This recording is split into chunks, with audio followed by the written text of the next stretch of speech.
it's important to create tools that capture the defect, the damage, and we have working on different sensor systems, monitoring systems. Thermal cameras has also been used. And then we have worked on tools, methods to make the damage, the defect digital, develop tools that then analyze the blade, predict what will happen next, how severe is this damage, how critical is it, or benefit of using digital twins is to do predictive maintenance. So you understand when there is a problem, you get a warning when things happening, and you can respond instantly to that using analyze with the digital twin. The more we work with it, the more new visions comes out and new ideas of how this technology can create value.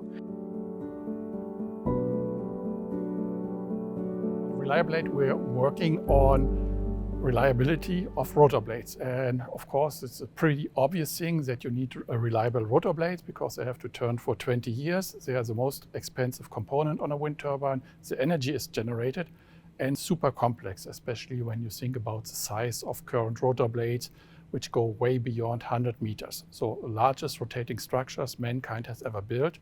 And when you look at how straightforward rotor blades are still built and how little we know about mechanisms which lead to defects, it's obvious that you have to put a lot of research energy into it.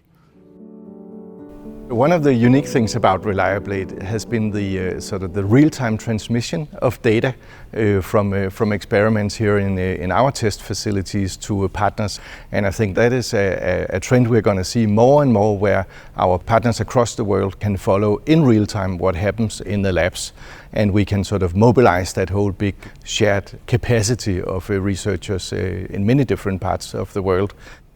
So Reliablade has also helped us to really boost the collaboration with European partners, notably with Fraunhofer IWES, that we here as DTU has entered into a memorandum of understanding and have a shared ambition to align our research and development activities much more closely in the future.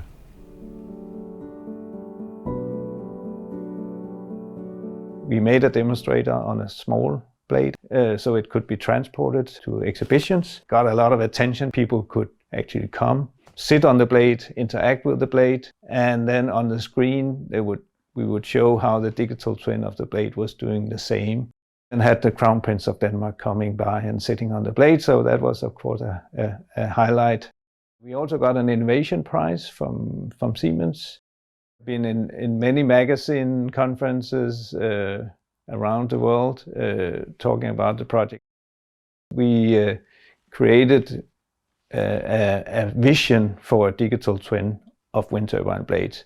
Made the first drawing, having this vision that in the future digital twins of wind turbine blades will be something that comes along with the physical blade.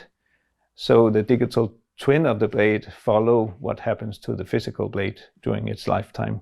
So it sort of becoming a movement, you can say, that this vision, more and more people want to join, because it's an ambitious vision. It takes a lot of work to get there. So I'm happy to see that it's gaining more and more attention, and that people are joining in other countries to support the same vision of getting more reliable wind turbine blades for the future using digital twin technology.